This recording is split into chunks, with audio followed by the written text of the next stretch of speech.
బేబీజీ అమరావతి వెంచర్లో freedom from registration charges జనవరి 26 వరకు మాత్రమే. కాల్ 04069032244. నమస్తే, నేను విజయ్. నేను ఇప్పుడు మీతో ఒక ఎమ్మెల్యేని స్క్రీన్ మీద తీసుకొచ్చి అతనితో మాట్లాడే ప్రయత్నం చేద్దాం. ఆ ఎమ్మెల్యే ఏంటంటే ఏకంగా డెలివరీ బాయ్ అవతారం ఎత్తారు. కృష్ణా జిల్లాలోని పెనంలూరు నియోజకవర్గానికి సంబంధించిన ఎమ్మెల్యే ఆయన ఏం చేశారు, డెలివరీ బాయ్ అవతారం ఎత్తినటువంటి ఆ విజువల్స్ ఏంటో ఒకసారి మీకు ముందు చూపించే ప్రయత్నం చేస్తాను. ఆ తర్వాత ఎమ్మెల్యే గారితో ఇంటర్వ్యూ చేద్దాం. నేను బోడే ప్రసాద్, పెనంలూరు ఎమ్మెల్యే. హలో, ఇది ఎక్కడమ్మా ఇన్స్టా? అది ఆర్డర్ ఇచ్చారు కదా, నా తప్పేముంది అంటున్నా. ఇన్స్పిరేషన్ కోసం నేను చేస్తున్నా. ఊరికి అమ్మా, వాళ్ళ కష్టాలు వాళ్ళ ఇబ్బందులు ఎలా ఉన్నాయి తెలుసుకుందా. ఈ స్విగ్గీ బాయ్స్ ఇది ఎలా ఉంటుంది ఏంటి అనేది చెప్పడానికి ఇవాళ ట్రైల్ వేసాం.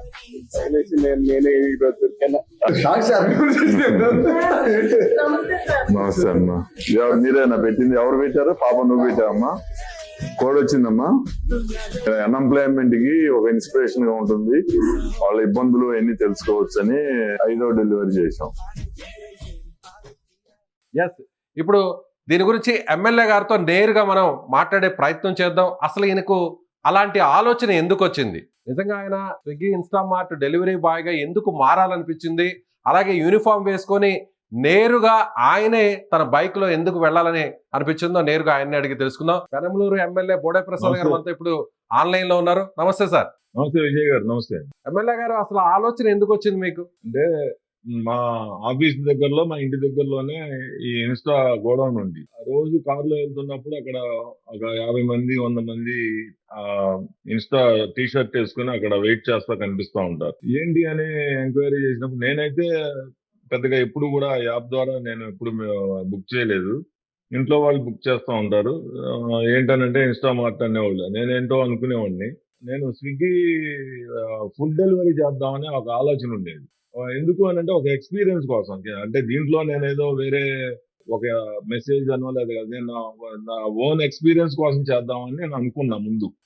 అది అనుకుంటా ఉంటే 6 months నుంచి ఇదిగో అదిగో అని 3 months అయిపోయింది. 3 months ముందు అనుకున్నాను నేను. ఇది అనుకుంటా ఉన్నప్పుడు అసలు ఇది మనం చేస్తా ఉన్నాం, మనం ఒక ఎక్స్పీరియన్స్ కోసం చేస్తా ఉన్నప్పుడు ఒక మెసేజ్ కూడా దీని ద్వారా వెళ్తే బాగుంటుంది అనే ఉద్దేశంతో ఆ రోజు స్టార్ట్ చేయడం జరిగింది. 8వ తారీఖు నాడు చేసామండి. సో దాదాపు ఆ విజువల్స్ చూస్తుంటే మీరు ఈవినింగ్ సమయంలోనూ అలాగే రాత్రి సమయంలో కూడా ఫుడ్ డెలివరీ ఇచ్చారు. అలా ఎంతమందికి ఇచ్చారు సార్? ఇక్కడ ఆ ప్రొడక్ట్స్ ని ఎంతమందికి డెలివరీ చేశారు? మేము ఆ రోజు 5కి ఇచ్చాను. నేను 3.5 hours పట్టింది.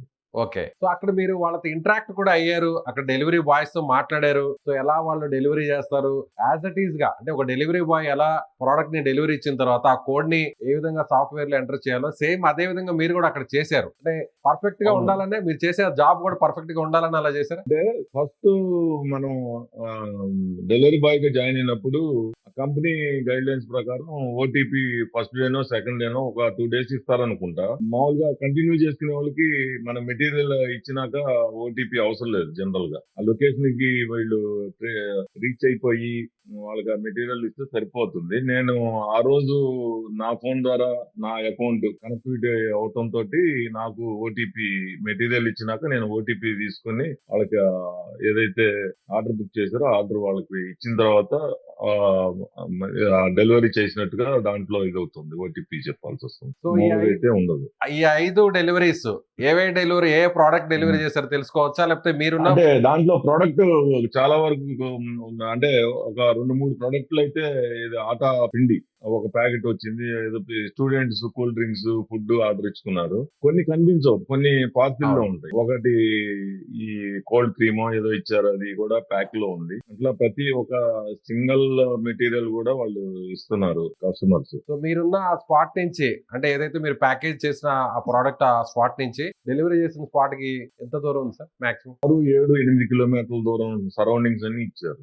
ఓకే. సో మీరు డెలివరీ బాయ్ గా మారిన తరువాత నా ఇంటి పక్కన వాళ్ళకి కూడా ఇచ్చింది. మీ ఇంటి పక్కన వాళ్ళకి కూడా ఇచ్చారా? ఎమ్మెల్యే గారు, మీరు డెలివరీ బాయ్ గా మారిన తర్వాత యూనిఫామ్ వేసుకుని మరి మీ సొంత బైక్ మీద వెళ్ళారు. సో అలా చేసిన తర్వాత మీకు ఏమనిపించింది? అంటే డెలివరీ బాయ్స్ కష్టాలు ఏమన్నా తెలుసుకున్నారా? అంటే మనం ఎప్పుడు కూడా ఆఫీసు కార్లో బైక్ల మీద తిరుగుతాం, గానీ వాళ్ళు హార్డ్ వర్క్ చేసే వాళ్ళకి ఈజీగా ఉంటుంది. నేను అంటే దాదాపు 3.5 hours చేసినట్టున్నాను. కొంచెం ఆ బైక్ త్వరగా వెళ్ళిపోయి మళ్ళీ త్వరగా వచ్చి మళ్ళీ పికప్ చేసుకుని మళ్ళీ ఇవ్వాలనే దాంట్లో కొంచెం స్ట్రెస్ ఫీల్ అవడం అయింది. మామూలుగా వాళ్ళైతే నేను వాళ్ళతో ఇంటరాక్ట్ అయినప్పుడు దాదాపు మార్నింగ్ 6కే వచ్చి వర్క్ చేస్తున్నారు పిల్లలు. దాదాపు 30 డెలివరీస్ దాకా చేస్తున్నారు. చేస్తున్నప్పుడు వాళ్ళకి ఇన్సెంట్లు కూడా వస్తున్నాయి. 15-16 డెలివరీస్ ఇస్తే ఒక 350, 300, 150, ఒక 20 చేస్తే 25 చేస్తే ఒక ఇన్సెంట్ అనేది ఆ యాప్ లో కూడా కనిపిస్తూ ఉంటుంది. నేను 30 చేస్తే ఒక 2000 దాకా వస్తున్నాయని చెప్పి వాళ్ళు చెప్పారు. సో మీరు చేసిన ఆ 5 డెలివరీస్ కి ఎంత ఇన్సెంటివ్ లేకపోతే ఎంత పర్సంటేజ్ కమిషన్ వచ్చింది అనుకో? 350 రూపీస్ అంత వచ్చినట్టు ఉన్నాయి. నాకు సరే గుర్తులేదు ఆ రోజు. అకౌంట్ లో యాడ్ అయిపోతుంది. సో అన్నిటికంటే కూడా ఆ వీడియోలో కూడా 65 మీ రూపీస్. మీ ఓటర్లే జనరల్ గా చూసి ఎవరో డెలివరీ బాయ్ ఇచ్చారని ఫస్ట్ ప్రోడక్ట్ తీసుకోవడం కోసం బయటకు వచ్చారు. సడన్ గా మిమ్మల్ని చూడంగానే షాక్ అయ్యారు. వాళ్ళ రియాక్షన్ ఏంటి? అవును, అంటే వాళ్ళు వండర్ ఫీల్ ఏంటంటే మీరు వచ్చారని అంటే వాళ్ళు చెప్పాను ఇట్లా వాళ్ళు డెలివరీ బాయ్స్ కూడా ఇబ్బందులు ఉంటాయి కదా, తెలుసుకుందాం, ఓన్ ఎక్స్పీరియన్స్ కోసం చేశానని చెప్పి చెప్తుంది. సో వాళ్ళ కష్టాలు తెలుసుకున్న తర్వాత అంటే వాళ్ళకి సంబంధించిన ఇన్సెంటివ్స్ ని Hmm. పెంచడం గానీ లేదంటే వాళ్ళ సెక్యూరిటీ సేఫ్టీ మీద ఏదైనా ఒక గుడ్ అంటే డెసిషన్ వచ్చేలాగా గానీ ఏమైనా ప్రయత్నం ఏమైనా చేయబోతున్నారా? అంటే చాలా మంది డెలివరీ బాయ్స్ And- ఆ హడావిడిలో పరిగెత్తుతూ ఆ ట్రావెలింగ్ చేస్తూ కొంతమంది ప్రమాదాలకు గురై చనిపోయిన వాళ్ళు కూడా ఉన్నారు. రీసెంట్ గా తెలుగు రాష్ట్రాల్లో చాలా అవును, చోట్ల చూసాం. నేను వాళ్ళతో ఇంటరాక్ట్ అయినప్పుడు వాళ్ళు అదే చెప్పేది. మాకు యాక్సిడెంటల్ క్లైమ్ ఒకటి మేము అక్కడ ఏదైతే ఇన్స్టామార్ట్ గోడౌన్ దగ్గర ఉన్నప్పుడు బయట నిలబడటానికి కూడా నేడు ఉండదండి. కనీసం తాగడానికి వాటర్ కూడా ఉండదు, వాష్రూమ్ లోకి వెళ్ళడానికి కూడా ఉండదు. అవి ఉంటే బాగుంటుంది. ఇంకొకటి ఇది ఎప్పుడు కూడా బైక్ రైడ్ల మీద వెళ్ళాలి. యాక్సిడెంటల్ క్లైమ్స్ కానీ లేకపోతే డెత్ క్లైమ్స్ కానీ ఉంటే ఫ్యామిలీ ఇబ్బంది పడకుండా ఉంటారు అనేది వాళ్ళ మాటల్లో వాళ్ళు నాకు చెప్పింది. మనం అందుకనే కదా సోషల్ మీడియాలో మనం ఇది ప్రమోట్ చేస్తే మేనేజ్మెంట్ ఆ రోజు నన్ను ట్రాక్ చేశారంట. ఏంటి బోడే ప్రసాద్ ఎమ్మెల్యే కనెక్ట్ అయ్యారు, దీని వెనకమాల ఏమన్నా ఈ 9 minutes డెలివరీ 8 minutes డెలివరీ మీద నెగిటివ్ గా ఏమన్నా చేస్తున్నారా? అప్పుడే మా సరౌండింగ్స్ లో ఉన్న వాళ్ళకి వాళ్ళు ఫోన్ చేసి ఏంటి బోడే ప్రసాద్ గారు కనెక్ట్ అయ్యారు ఎందుకు అని చెప్పి వాళ్ళు ట్రాక్ చేశారంట. సో ట్రాక్ చేసిన తర్వాత వాళ్ళకి అంటే ఏమర్థమైంది సార్? నేను ఇప్పుడు వాళ్ళు ఇది ఒక కంపెనీ, ఆ కంపెనీ గైడ్ లైన్స్ వాళ్ళ నామ్స్ వాళ్ళు వేరే ఉంటాయి. మనం అన్ఎంప్లాయ్మెంట్ కి పనికొచ్చే విధంగా చేయాలి అనే ఆలోచనతో చేశాం కానీ ఒక కంపెనీ బ్లేమ్ చేయటం అది చేయటం లేదు. ఇప్పుడు ప్రతి రంగంలో కూడా ఇబ్బందులు ఉంటాయి, అన్ని వాళ్ళు చేయలేరు. ఇప్పుడు కష్టపడిన వాడికి 2000 రూపాయలు వస్తున్నాయంటే యాక్సిడెంట్ క్లైమ్ డెత్ క్లైమ్ అని కూడా వాళ్ళు కూడా కొంత పే చేసుకుంటే వాళ్ళకి అవుతుంది. అది సో అది మేనేజ్మెంట్ చేయాలంటారు. కంపెనీ మేనేజ్మెంట్ చేస్తే ప్రతి వాళ్ళు కూడా ఎంప్లాయీస్ కానీ దాని మీద లబ్ధి పొందే వాళ్ళు కానీ కంపెనీ చేయాలని డిమాండ్ చేస్తారు. కానీ కొంత మనలో కూడా త్యాగం ఉండాలనేది నా ఆర్గ్యుమెంట్. సో మనం చూస్తుంటాం సార్, మనం యాప్ లో సింపుల్ గా అలా మొబైల్ ఓపెన్ చేసి ఒక 5 minutes లోనో 10 minutes లోనో ప్రోడక్ట్ గ్రాసరీస్ అన్ని వచ్చారని మనం ఆర్డర్ చేస్తుంటాం. వాళ్ళు ఎంత కష్టపడి మనకి ఇన్ టైమ్ లో తీసుకొస్తున్నారు అనేది ప్రాక్టికల్ గా మీరు అవతారం ఎత్తాక అర్థమైందంటారు. అవును, అంటే నేను ఆటానగర్ ఈస్ట్ కాన్స్టిట్యున్సీకి ఒక డెలివరీ వచ్చింది ఆ రోజు. దాదాపు 1 hour పెట్టింది. అది ఒక 5-6 కిలోమీటర్లు వెళ్ళటానికి. నాకు కొత్త అవటం వలన ఏదైతే మనకి నావిగేషన్ మ్యాప్ లో వాళ్ళు ఏం చేస్తున్నారంటే ఎక్స్పీరియన్స్ ఉన్న వాళ్ళు ఎక్కడ డెలివరీ పాయింట్ చూసుకొని మ్యాప్ ఆఫ్ చేసుకుని డైరెక్ట్ ఏ రూట్ బాగుంటే ఆ రూట్ వెళ్ళిపోతారు. నేనేంటి నాకు కొత్త కదా, ఆ యాప్ లో వాళ్ళు ఏదైతే ఇన్స్టామార్ట్ లో గూగుల్ మ్యాప్ ఆన్ అవుతుంది లొకేషన్ ఏది డెలివరీ పాయింట్, అది ఎటు తీసుకెళ్ళడం వలన కొన్ని ఇబ్బందులు వచ్చినాయి. ఆ రోజు ట్రాఫిక్ జామ్ అవటం కానీ దాదాపు చాలా ఇబ్బందులు ఉన్నాయి. ఒక డెలివరీకి అయితే ఇబ్బంది పడ్డాను. ఎక్కడ కూడా మీరు చాలా సీరియస్ గా డెలివరీ చేశారు. మీరు బైక్ డ్రైవ్ చేస్తున్నప్పుడు సేఫ్టీగా కూడా సేఫ్టీ మెజర్స్ ని మీరు ఫాలో అయ్యారు, హెల్మెట్ పెట్టుకున్నారు. అలాగే సీరియస్ గానే ఎవరైతే ఆర్డర్ చేశారో వాళ్ళకి డెలివరీ ఇచ్చారు. ఎమ్మెల్యే గారు మీరా అని షాక్ అయితే కూడా ఎక్కడ వాళ్ళతో సరదాగా మాట్లాడడం నవ్వడం కానీ లేకుండా సీరియస్ గానే మీరు అక్కడ ఆ జాబ్ చేశారు. సో వాళ్ళ ఇంటి లోపల కూడా ఎమ్మెల్యే గారిని పిలిచినా కూడా మీరు ఎక్కడ లోపల పోకుండా ఒక డెలివరీ బాయ్ ఏ విధంగా రూల్స్ ప్రకారం నడుచుకుంటారో యాజ్ ఇట్ ఈస్ గా అలాగే ఫాలో అయ్యారు. అంటే ప్రత్యేక కారణం ఏమైనా ఉందా? అట్లా కాదు, నేను డెలివరీ బాయ్ గా లేకపోతే ప్రతి ఇంటికి వెళ్ళి నాకు కాఫీ తాగండి అంటారు, టీ తాగండి అంటారు, లోపలికి రండి కూర్చోండి అని అంటారు. నాకు టైం సరిపోదు కదా. అలా ఆలోచించారు. ఓకే మీరు నెక్స్ట్ డెలివరీ ఇవ్వాలి కాబట్టి అందుకనే మనం వచ్చిన పైన అమలు చేసుకోవడం, వాళ్ళతో జస్ట్ 1 minute ఇంటరాక్ట్ అవడం, వెళ్ళిపోవడం. సో ఆ తోటి డెలివరీ బాయ్స్ అంటే మీరు ఒక డెలివరీ బాయ్ గా మారిన తర్వాత వాళ్ళు ఎలా ఇన్వాల్వ్ అయ్యారు, వాళ్ళు మీతో ఒక ఎమ్మెల్యే వచ్చి నేరుగా మాలాగిలా ఒక యూనిఫామ్ వేసుకొని చాలా మంది డెలివరీ బాయ్స్ అంటే ర్యాపిడో మనం యూబర్ అలాగే స్విగ్గీ జొమాటో ఏదో ఫుడ్ డెలివరీస్ చేస్తుంటే ఏదో కొంచెం నామోషగా చూడాలనే ఒక అపోహ ఉంటుంది. అలాంటి వాళ్ళకి కష్టపడే వాళ్ళకి ఏ పనైనా చేయొచ్చు, ఇది రైట్ జాబ్ అనేది కూడా మీరు ప్రూవ్ చేశారు. సో అలా వాళ్ళ ఇంటరాక్ట్ అయ్యారా? అంటే నేను ఫ్రెండ్స్ తో నేను ఆస్ట్రేలియా యుఎస్ వెళ్ళేవాడిని. ఒక 1 మంత్ అలా ఉంటాను అక్కడ వెళ్ళినప్పుడు.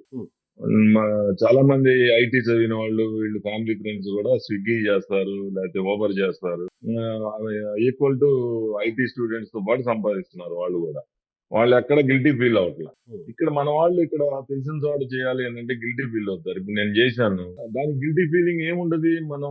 మనం ఎవరైనా కష్టపడి సంపాదించుకోవాలా, మనం దాని ద్వారా గౌరవం పొందాలా. నేను అందుకనే ఒక మెసేజ్ వాళ్ళని ఉద్దేశంతోనే అక్కడికి వెళ్ళినప్పుడు వాళ్ళు చాలా ప్రౌడ్ ఫీల్ అయ్యారు. ఏంటి సార్ మీరు ఎందుకు సార్ అని అంటే, మీకు ఒక గౌరవాన్ని తీసుకురావడానికి నేను ఇది ప్రయత్నం చేస్తున్నాను అని చెప్పి వాళ్ళకి చెప్పాను. వాళ్ళు కూడా హ్యాపీ ఫీల్ అయ్యారు. ఈ రోజు చిన్న ఇన్సిడెంట్ కూడా జరిగింది. ఆ ఇన్స్టా మార్క్ సేమ్ నేను ఎక్కడైతే గోడౌన్ దగ్గర వర్క్ చేశానో వాళ్ళంతా చిన్న గొడవ జరిగింది అక్కడ.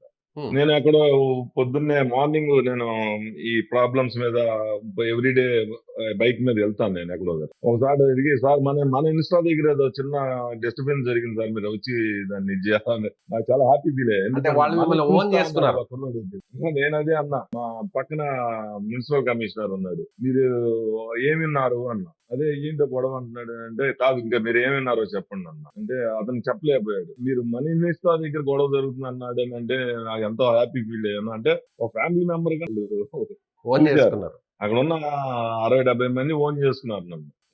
వెళ్ళి మేనేజ్మెంట్ తో, అరే బాబు మనకి అన్నం పెట్టే వాళ్ళని అమ్మ అంటాం, మనకి పని చూపించే వాళ్ళని అమ్మలాగా గౌరవించాలా. చిన్న ఇబ్బందులు ఉన్నప్పుడు మనం వాళ్ళతో మాట్లాడుకొని నెగోషియేషన్ చేసుకొని వాళ్ళతో సరి చేసుకోవాలి తప్పితే గొడవ పడకూడదు మేనేజ్మెంట్ తో. మీరు వాళ్ళతోటి ఇది చేయమాకండి, ఏముండదు అని చెప్పి అంటే లెటర్ రాసి ఇమ్మన్నారు మేనేజ్మెంట్. మళ్ళీ ఎప్పుడు కూడా అంటే ఇక్కడ ఏం జరిగిందంటే, ఫెస్టివల్ రోజున ఒక 4-5 ఈ సరౌండింగ్స్ లో ఇన్స్టా మార్ట్లు ఒక చోట కోడి పందాలు జరుగుతున్నాయి అంట. కోడి పందాలు జరిగినప్పుడు ట్రాఫిక్ ఇబ్బందులు ఉండి ఎవరు రాకపోతే 15 రూపాయలు పెంచారు ఒక డెలివరీ. వీళ్ళంటారు అక్కడ రామర్పాడు దగ్గర ఇన్స్టాలో 15 రూపాయలు పెంచారు, మాకెందుకు పెంచరని చెప్పి అందరూ సాఫ్ట్ గా ఉండగా ఒకళ్ళిద్దరు మాకెందుకు పెంచరని చెప్పి ఏదో గట్టిగా మాట్లాడటం, మేనేజ్మెంట్ తిరగబడితే వాళ్ళందరినీ తీసేయడం జరిగింది 5 వెంటనే తీసేస్తే అందరూ కలిసి మళ్ళీ మేము చేయము అని చెప్పేసి బంద్ చేయడం జరిగింది ఈ రోజు.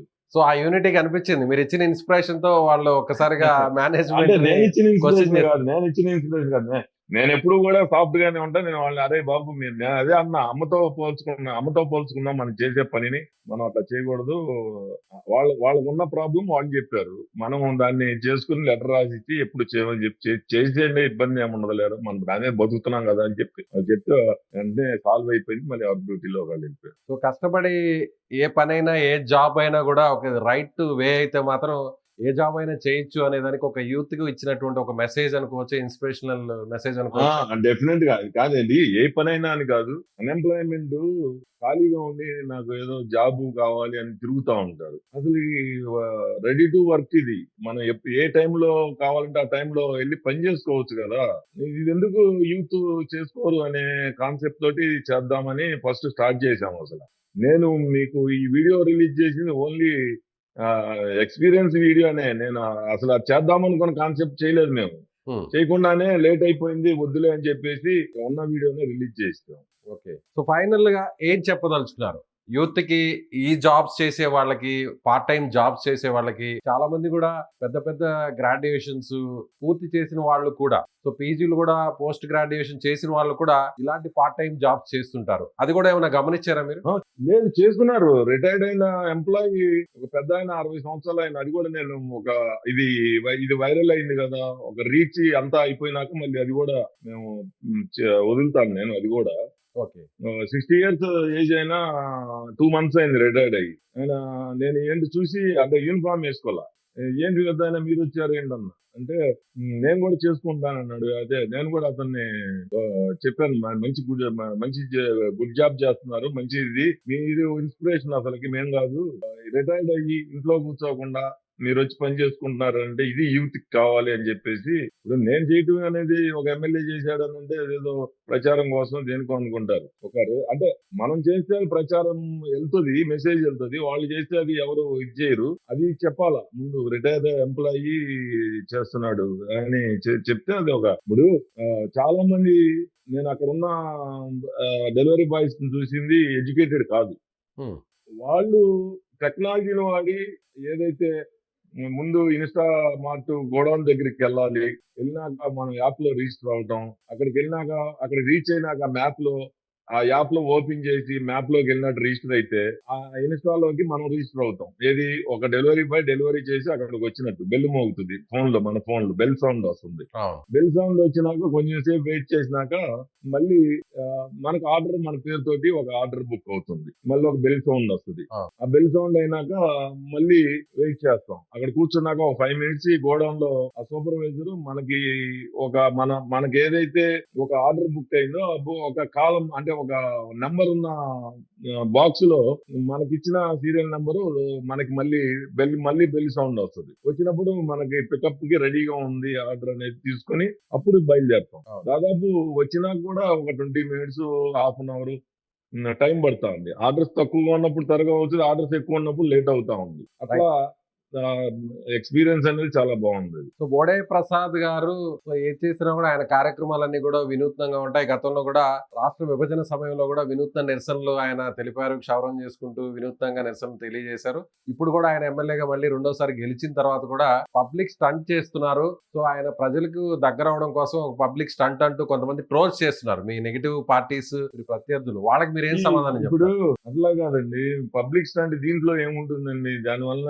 ఏంటి ఇది ప్రతిదీ అట్లా అంటే చేసుకునే ఎవరైనా ముందుకు వచ్చి ఇట్లా ఒక మెసేజ్ ఇవ్వాలనుకున్న వాళ్ళు కూడా ఎవరు ఏం చేయలేరు. ఇప్పుడు ఎన్టీ రామారావు గారిని అవినీతి పడి అంటారు, గాంధీని కూడా నువ్వు చేసేది కరెక్ట్ కాదని చెప్పి గాడిచే కాల్చిన వాళ్ళు ఉంటారు. సత్య హరిశ్చంద్రుని కూడా నువ్వు అన్ని అబద్ధాలు ఆడుతున్నావు అనే వాళ్ళు ఉంటారు. కాయలు ఉన్న చెట్టుకే రాళ్ళు వేస్తా ఉంటారు. ఇవన్నీ సమాజంలో జరుగుతున్నాయని మనం కాముగా కూర్చొని అంటే జరిగేది మంచి జరగదు కదా. నేను చాలా ఫేస్ చేశాను. ఫస్ట్ టైం ఎమ్మెల్యేగా ఉన్నప్పుడు నేను చాలా ఫేస్ చేశాను. నేను చాలా ఇబ్బందులు, నేను ఎక్కడ నిరుత్సాహానికి నాకు ఈ దెబ్బ తగిలిన ప్రతిసారి ఇంకా రెట్టింపు ఉత్సాహంతో పని చేశాను. అది అట్లా ఓవర్లుక్ చేసి పని చేసుకోవాలి. ఇప్పుడు నా మీద ఏమన్నా బురద చల్లితే ఆ బురద కడుక్కొని మళ్ళీ ముత్యంలాగా మెరవాలి అని అంటే మనం ఇంకా మెరవాలి. మెరిస్తేనే ముత్యం అంటారు తప్పితే మనం బురద కప్పుకొని ఉంటే ఎవరు అన్నారు కదా. ఎవరో ఒకళ్ళు ఉంటారు. ఇదే నెగిటివ్ పాయింట్, నేను బుల్లెట్ వేసుకుని చేశానని ఎవరో కామెంట్ పెట్టాడు. నాకున్న వెహికల్ తో నేను వెళ్ళాను, తప్పేముంటుంది? ఎవరో పక్క వెహికల్ తీసుకుని వెళ్తే నేను రోజు తిరిగే వెహికల్ తో మీరు 100 మంచి పనులు చేస్తే అందరూ ఆలోచనలు ఒకలాగా ఉండవు. దాంట్లో నెగిటివ్ ఏముందా అని ఎత్తికేవాడు ఉంటాడు, నెగిటివ్ థింకింగ్ చేసేవాడు ఉంటాడు. వాడేంటి ఎంతసేపు అక్కడ చందమామలో చుక్కలాగా ఎక్కడ చుక్క కనబడుద్దా అని చూస్తా ఉంటారు.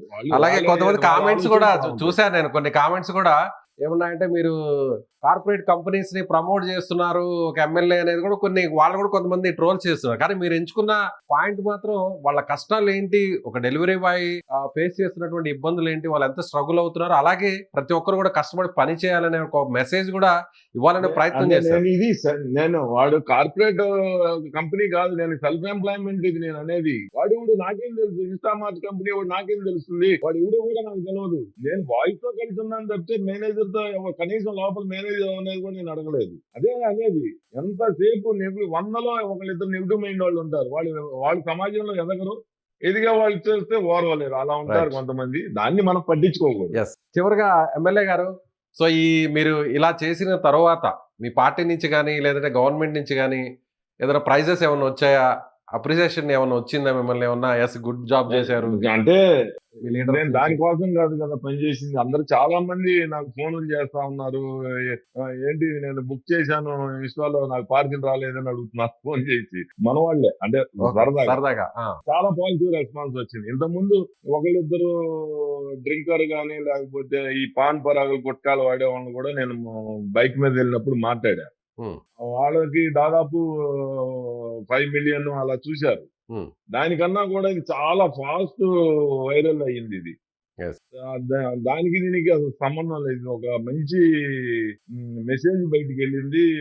అందరూ కూడా చాలా ఇదిగా చెప్తున్నారు మంచి చేశారు అని. Right sir, thank you so much. నిజంగా డెలివరీ బాయ్స్ కి సంబంధించినటువంటి వాళ్ళు పడుతున్న ఇబ్బందులను తెలుసుకునే ప్రయత్నం చేయడం కోసం నేరుగా మీరు అవతారం ఎత్తారు. అలాగే ఒక నిజమైన డెలివరీ బాయ్ ఏ విధంగా ప్రోడక్ట్స్ ని డెలివరీ చేస్తారు, సేమ్ యాజ్ ఇట్ ఈస్ గా యూనిఫామ్ వేసుకున్నారు, హెల్మెట్ పెట్టుకున్నారు, అలాగే వాళ్ళ సేఫ్టీ కూడా ఎంత ముఖ్యం అనేది కూడా మీరు ప్రాక్టికల్ గా కూడా చేసి చూపించారు. కాన్సెప్ట్లు చేశాను నేను. అయితే వెంటనే చెప్పను అది వెంటనే నేను అది కూడా ఆల్రెడీ చేసాము. 2 కాన్సెప్ట్లు చేసినా, ఒకటి రైతుల కోసం, ఒకటి వేరే ఎంప్లాయీస్ కోసమే బాగా చేశాను. అది ఎలా ఉంటుంది అనేది చూస్తాను, అది కూడా పెడతాను సో త్వరలో. మళ్ళీ మరో అవతారం ఎత్తబోతున్నారు అయితే పెనమలూరు ఎమ్మెల్యే. లేదు, అవతారం లేదు, ఏం లేదు. అవతారం లేదు, ఏం లేదు, అంతా natural. Thank you sir, thank you so much.